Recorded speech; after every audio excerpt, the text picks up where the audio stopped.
When making a I have a puzzle, surprise I for usually you start after with this an initial last idea, little hurdle. some combination of elements or a fun I moment, promise, like no sliding more a cube tests. down a ramp or using a Wait, vac tube no, I to bend didn't. gel trajectory. Well then, Starting with a here core you idea go. helps to give the puzzle I'll wait up identity ahead and makes it more and, memorable.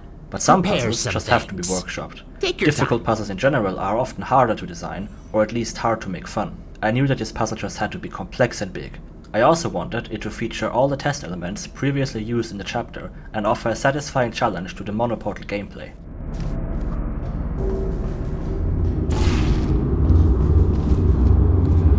As I made all the puzzles in the mod, I often get asked how I come up with them. Honestly, I would love to know that too. Most of the time it's a combination of luck and trial and error. Many chambers have been cut or drastically altered over the years. Starting with a core idea helps to get the ball rolling, but not always do they weave together a cohesive test chamber. Every chamber's creation is unique, but I have found a few methods to put together puzzles that I've been adding to my toolbox over time.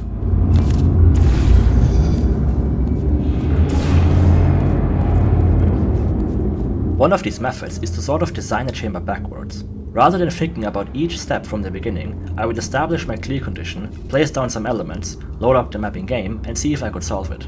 At first it's completely impossible to solve, but now I can iterate. I move elements around, add new ones, remove some, and change the geometry.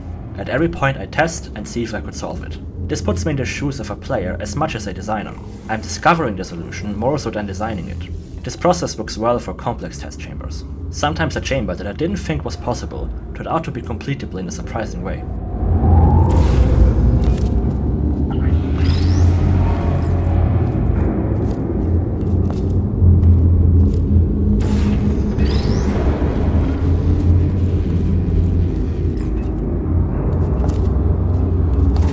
I like to keep puzzles minimalistic, featuring as few elements as possible. A single element that is used in many ways is more interesting than 20 elements all with a single usage. Some of my favorite Portal puzzles are those which feature the least amount of elements. This chamber is certainly not one of them, but that's the whole point. It's intended to be overwhelming, while still keeping the amount of elements as small as possible.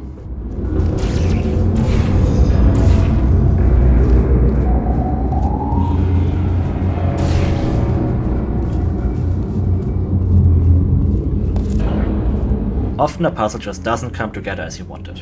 There's some unintended solution you can't seem to get rid of, overshadowing the actual more interesting solution. To force the proper solution, it's easy to overcorrect and add elaborate setups or specialized elements that only serve to limit the player in this one specific way.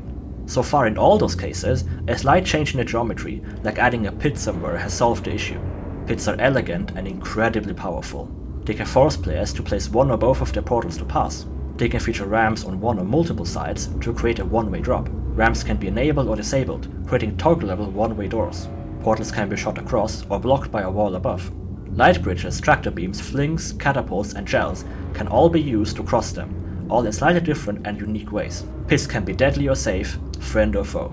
I didn't really think much about pits before, but have since realized how versatile they are, and am now more aware and thoughtful about their usage as a legitimate test element.